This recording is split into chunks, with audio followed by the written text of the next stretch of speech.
नमस्ते। मैं हूं कार्तिकेय खेत्रपाल और आप सुन रहे हैं खुले आसमान में कविता। यहाँ हम सुनेंगे कविताएं पेड़ों, पक्षियों, तितलियों, बादलों, नदियों, पहाड़ों और जंगलों पर, इस उम्मीद में कि हम प्रकृति और कविता दोनों से दोबारा दोस्ती कर सकें। विनोद कुमार शुक्ल की कविता जलप्रपात है समीप।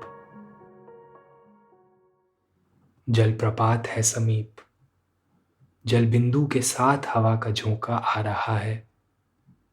जलप्रपात अपनी जलप्रपात ध्वनि से सब ध्वनियों को निस्तब्ध कर रहा है।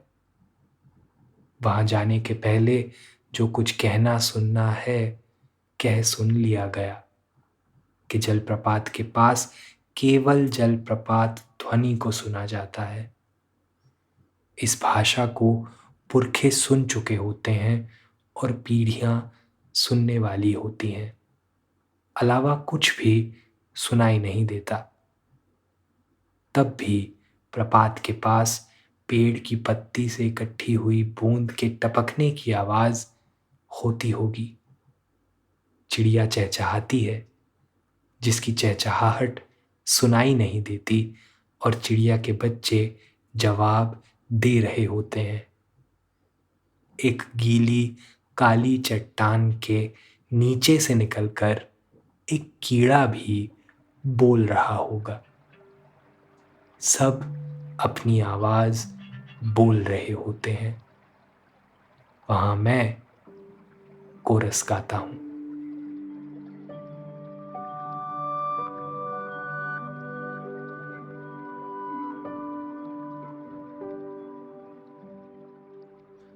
आपको कैसी लगती है गिरते हुए पानी की आवाज? मुझे तो अब इस आवाज से एक चिढ़ सी हो गई है। मेरे घर के पीछे वाली गली में हर दूसरे दिन कोई न कोई अपनी पानी की मोटर चलाकर भूल जाता है और फिर घंटों तक वो पानी गिरता रहता है। कभी कभी तो 2 या 3 टंकियों का पानी एक साथ गिरता है।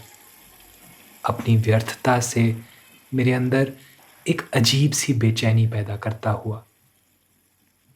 लेकिन इस अनुभव से बिल्कुल विपरीत विनोद कुमार शुक्ल की इस कविता में एक तेजी से बहते हुए झरने की आवाज उन्हें बेचैनी नहीं बल्कि एक गहरे सुकून का एहसास देती है।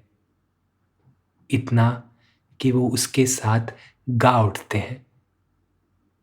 इस कविता को पढ़कर मैं देर तक इसी सोच में पड़ा रहा कि पानी तो दोनों जगह गिरता है। फिर ऐसा क्यों है कि पहली ध्वनि शोर पैदा करती है और दूसरी संगीत? शायद इसलिए क्योंकि गली में बेकार गिरते पानी की आवाज अपने अंदर एक गहरे अभाव का अंदेशा लिए होती है। वो जल अब किसी के काम नहीं आएगा। जबकि एक जलप्रपात की ध्वनि इस भरोसे से परिपूर्ण होती है कि नीचे झील में जाकर उसका जल न सिर्फ उसकी मछलियों को बल्कि एक पूरे जंगल को पोषित करेगा। विनोद कुमार शुक्ल इसी ध्वनि के साथ गाना चाहते हैं, लेकिन वे नहीं चाहते कि उनकी आवाज प्रकृति के संगीत पर जरा भी हावी हो। वो लीड सिंगर नहीं बनना चाहते, बल्कि वो तो पेड़ से गिरती बूंदों, चिड़ियों के बच्चों और एक छोटे अकेले झींगुर के साथ सुर से सुर मिलाकर बस कोरस गाना चाहते हैं। चलिए एक बार फिर सुनते हैं विनोद कुमार शुक्ल की कविता जलप्रपात है समीप।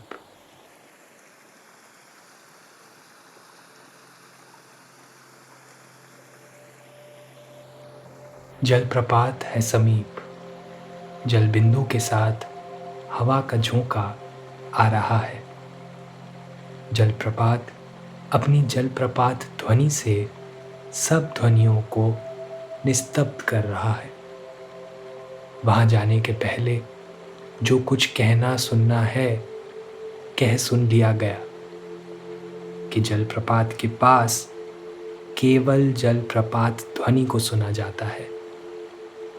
इस भाषा को पुरखे सुन चुके होते हैं और पीढ़ियां सुनने वाली होती हैं। अलावा कुछ भी सुनाई नहीं देता। तब भी प्रपात के पास पेड़ की पत्ती से इकट्ठी हुई बूंद के टपकने की आवाज होती होगी। चिड़िया चहचहाती है जिसकी चहचहाहट सुनाई नहीं देती और चिड़िया के बच्चे जवाब दे रहे होते हैं। एक गीली काली चट्टान के नीचे से निकलकर एक कीड़ा भी बोल रहा होगा। सब अपनी आवाज बोल रहे होते हैं। वहां मैं कोरस गाता हूं।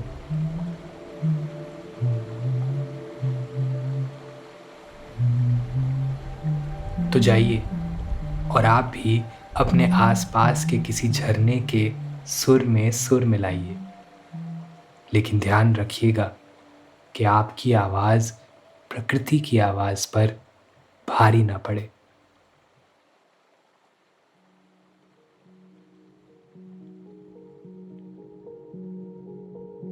प्रकृति और हमारे बीच के खास रिश्ते को उजागर करती ऐसी और भी कविताएं सुनने के लिए सब्सक्राइब करें और सुनते रहें खुले आसमान में कविता।